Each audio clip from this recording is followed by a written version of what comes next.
America কার হাতে ধ্বংস হবে কোটি টাকার প্রশ্ন। 10 থেকে 12 হাজার কিলোমিটারের আটলান্টিক মহাসাগরে পাড়ি দিয়ে কারা আমেরিকাকে ধ্বংস করবে, কারা আমেরিকার ঘুম কেড়ে নেবে। আমেরিকা একটা মহাদেশ, ওদের মূল রাষ্ট্র যুক্তরাষ্ট্র। এই যুক্তরাষ্ট্রকে কারা ধ্বংস করবে, কারা যুক্তরাষ্ট্রের পতন ডেকে নিয়ে আসবে। কারণ বর্তমানে পৃথিবীর সবচেয়ে বড় অশান্তি এই যুক্তরাষ্ট্র। তাই তাদের ধ্বংস কিভাবে হবে। আমেরিকা এখনো পর্যন্ত যতগুলো যুদ্ধ করেছে তার মধ্যে উল্লেখযোগ্য কয়টা যুদ্ধ ভিয়েতনামের বিপক্ষে করেছে। ভিয়েতনাম, এরপর আফগান, ইরাক, সিরিয়া, লিবিয়া, এই রাষ্ট্রগুলোর বিপক্ষে আমেরিকা সরাসরি যুদ্ধ করেছে। গত প্রায় 30 বছর ধরে আমেরিকা যুদ্ধরত অবস্থায় রয়েছে। লাস্ট 25 বছর ধরে আমেরিকা কোনো না কোনো মুসলিম রাষ্ট্রের বিপক্ষে লাগাতার অভিযান পরিচালনা করতেছে।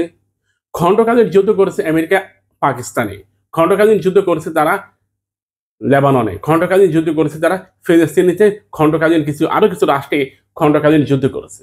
অর্থাৎ আমেরিকার মূল ফোকাস মুসলিম রাষ্ট্র। আমেরিকা অমুসলিম রাষ্ট্রগুলোর মধ্যে কেবলমাত্র ভিয়েতনামের বিপক্ষে যুদ্ধ করেছে। কই, আমেরিকা তো সুপার পাওয়ার, কেন তারা ফ্রান্সের বিপক্ষে, জার্মানির বিপক্ষে, চায়না, রাশিয়া এই রাষ্ট্রগুলির বিপক্ষে যুদ্ধ করে না? আমাদের এখানে অনেক বুদ্ধিজীবী এখন ছুটে আসছেন, তারা বলবে ভাই আমেরিকার সাথে তাদের কোনো দ্বন্দ্ব নাই।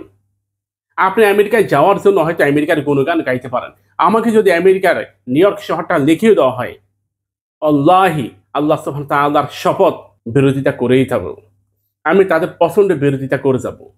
কারণ কি, তার এই মুসলিম উম্মাহ রক্ত ঝরিয়েছে। ভাই বাঁচবো কয়দিন, বাঁচবো কয়দিন? আপনি তো আগামীকালকেও মারা যেতে পারেন। আমার অনেকগুলো চ্যানেল, অনেকগুলো পেজ সাসপেন্ড করা হয়েছে, শেষ করে দেওয়া হয়েছে। আমি কথা বলা বন্ধ করেছি। ইনশাল্লাহ আপনাদেরকে নিয়ে বলে যাব। আমাদের চ্যানেলটিকে সাবস্ক্রাইব করে পাশে থাকুন, বেল বাটনে ক্লিক করে সংযুক্ত হন, যাতে করে আমাদের প্রতিটা ভিডিও আপনার কাছে পৌঁছে যায়। এখন প্রশ্ন হলো, এই আটলান্টিক পাড়ি দিয়ে কারা আমেরিকাকে ধ্বংস করবে? ওলামাই কেরাম কি বলে, কিংবা বিশ্লেষক যারা আছে তাদের বক্তব্য কি? সম্প্রতি জার্মান ভিত্তিক একটি গণমাধ্যম দাবি করেছে আমেরিকার পতন হবে এমন একটি রাষ্ট্রের মাধ্যমে যেটা আমেরিকা কখনো কল্পনাও করতে পারেনি, যারা আমেরিকাকে শেষ করে দেবে। কোনো যুদ্ধের মাধ্যমে আমেরিকা শেষ হবে না, তৃতীয় বিশ্বযুদ্ধ এই ধরনের কোনো যুদ্ধের মাধ্যমে নয়, আমেরিকা তার আগেই ধ্বংস হয়ে যাবে। তিনি কারণ হিসাবে উল্লেখ করলেন, যদি ইউরোপীয় রাষ্ট্রগুলো আমেরিকার সাথে ব্যবসা করা বন্ধ করে দেয়, ইউরোপীয় রাষ্ট্রগুলো, তাহলে অর্থনৈতিক ক্রাইসিস আমেরিকা শেষ হয়ে যাবে। কারণ সেখানকার জীবনযাত্রার ব্যয় অনেক উচ্চ মূল্যের জীবন ব্যবস্থা।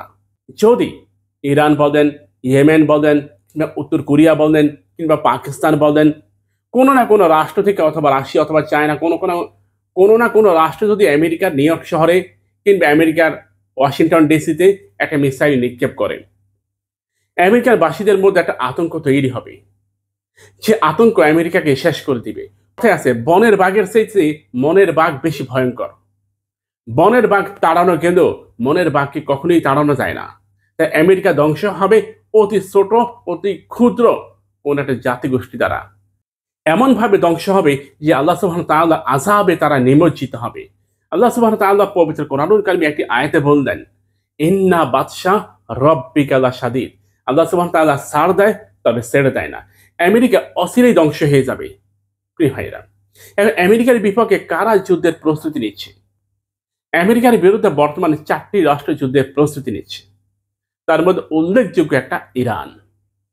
ইরান দ্বিতীয় যে রাষ্ট্র আমেরিকার বিপক্ষে যুদ্ধের প্রস্তুতি নিচ্ছে সেটা হচ্ছে চায়না। তৃতীয় যে রাষ্ট্র আমেরিকার বিরুদ্ধে যুদ্ধের প্রস্তুতি নিচ্ছে সেটা হচ্ছে পাকিস্তান। এবং চতুর্থ যে রাষ্ট্র আমেরিকার বিপক্ষে যুদ্ধের প্রস্তুতি নিচ্ছে সেটা আমেরিকার খুব কাছেই মেক্সিকো, যারা আমেরিকার বিরুদ্ধে গোপনে গোপনে নিজেদেরকে ঐক্যবদ্ধ করতেছে। তাহলে অনেকে হয়তো বলবেন, রাশিয়া কেন আমেরিকার বিপক্ষে যুদ্ধ করবে না? ভাই, রাশিয়া একটা বেইমান রাষ্ট্র, এটা বেইমান রাষ্ট্র। রাশিয়া, আমেরিকা, ইসরায়েল এগুলি সব একই সুরে কথা বলে, এগুলি সব একই সব। যদি আমেরিকা কখনো ধ্বংস হয় ইরানের হাতে, পাকিস্তানের হাতে, চায়নার হাতে, অথবা আমেরিকা ধ্বংস হয়ে যাবে মেক্সিকোর হাতে, এই কয়েকটা রাষ্ট্রগুলোর হাতে আমেরিকা ধ্বংস হয়ে যাবে, মনে রাখবেন।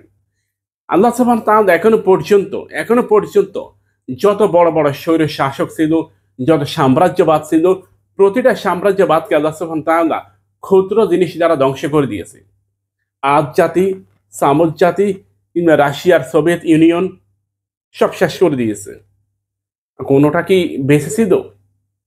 একটা সময় ফরাসিরা সারা পৃথিবী শাসন করেছে, এখন কি আছে?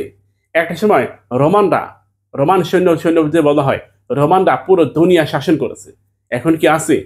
একটা সময় ব্রিটিশদের ভয়ে থরথর করে মানুষ কাঁপতো, এখন কি সেই জৌলুস আছে? আল্লাহ সুবহানাহু ওয়া তাআলা কোনো না কোনো ভাবে এদেরকে শেষ করে দিয়েছে, এদের চিহ্ন রেখে দিয়েছে। কেন জানেন? যাতে করে পুরো দুনিয়া দেখতে পারে। নেপোলিয়ান নেপোলিয়ান রাশিয়া আক্রমণ করে 6 লক্ষ সৈন্য হারিয়েছে। 6 লক্ষ সৈন্য।